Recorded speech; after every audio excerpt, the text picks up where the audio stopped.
السلام عليكم. انهيار وجنون الإعلام الجزائري بعد فوز المنتخب المغربي على منتخب الكونغو الديمقراطية والتأهل إلى المربع الذهبي. شاهد ماذا قالوا. ولكن قبل أن نبدأ، لو أنت محب للمنتخب المغربي اضغط لايك على هذا الفيديو، ولا تنسوا أن تعطروا فمكم بذكر الله والصلاة والسلام على رسولنا الكريم. بعد تحقيق المنتخب المغربي الفوز على منتخب الكونغو الديمقراطية ليتأهل المنتخب المغربي إلى نصف النهائي ويقترب أكثر من التأهل إلى أولمبياد باريس، وهذا الذي جن جنون الإعلام الجزائري، حيث صرح أسطورة المنتخب الجزائري رابح ماجر وأدلى بتصريحات لقناة الهداف الجزائرية وقال: علينا أن نتعلم من المغرب كيف يخططون لكرة القدم على عكس ما تفعله الجزائر، فالمغرب تأهلت إلى نصف النهائي وتحتاج فقط الفوز في المباراة القادمة لتتأهل رسميا إلى أولمبياد باريس. فالمسؤولين الجزائريين حطموا كرة القدم الجزائرية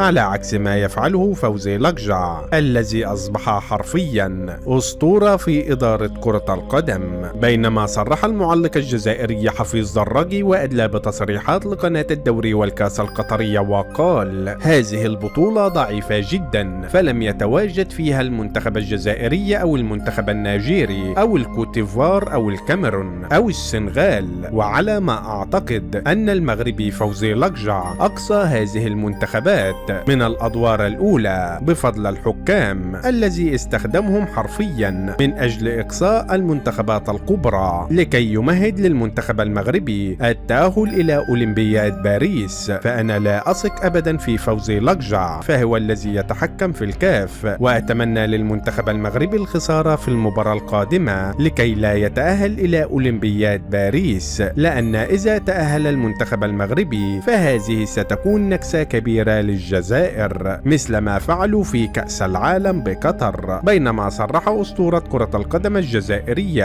علي بن شيخ وأدلى بتصريحات للإذاعة الجزائرية وقال: المنتخب المغربي الأولمبي على خطى المنتخب المغربي الأول الذي فعل المستحيل وتأهل إلى نصف نهائي كأس العالم، وها هو المنتخب المغربي الأولمبي يتأهل إلى نصف نهائي بطولة كأس الأمم الإفريقية المؤهلة إلى أولمبياد باريس. وأعتقد أن المنتخب المغربي سيتأهل من المباراة القادمة، وأعتقد إذا تأهل المنتخب المغربي إلى أولمبياد باريس سيصنع المعجزة هناك وسيفوز بالميدالية الأولمبية ليكون أول منتخب عربي فاز بميدالية أولمبية في الأولمبياد في كرة القدم. بينما صرح مدرب المنتخب الجزائري جمال بالماضي وأدلى بتصريحات نقلتها قناة أفريكا سبورت وقال: أنا سعيد جدا بفوز المنتخب المغربي على منتخب الكونغو الديمقراطية، فأنا أتمنى فوز المنتخب المغربي بهذه البطولة لأن المغرب من أقرب البلاد إلى قلبي، وبرغم الخلافات السياسية بين البلدين فأنا دائم الزيارة إلى المغرب ودائما أتمنى الخير لشعب المغرب، وهم شعب مضياف، وأنا دائم الذهاب إلى المغرب وأتمنى تأهلهم إلى أولمبياد باريس لكي يحذوا حذو المنتخب المغربي الأول المعجزة التي فعلها في قطر. وفي النهاية، لو أنت محب للمنتخب المغربي اضغط لايك على هذا الفيديو، ولا تنسوا الاشتراك في القناة ليصلكم جديدنا.